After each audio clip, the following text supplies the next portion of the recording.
Hello friends, in this video I'll tell you how to select cells with the same formatting in Excel. Please like and subscribe and let's get started. So let's say we have a data range in which there are cells with different formatting.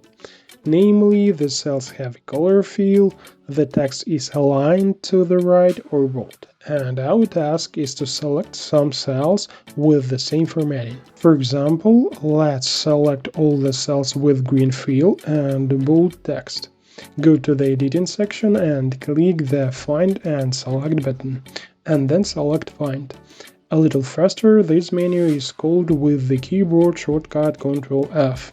Next, click Format and we can select the required formats manually, or use the special Choose Format from Cell button. Now select the cell with the green field and bold text and click Find All. As you can see, Excel found only those cells with green field and bold text, which is what we need. Now we press Ctrl A and all the found cells are highlighted and we can do anything with them. Change the format, copy, delete, and so on. And that's it. Now nothing more.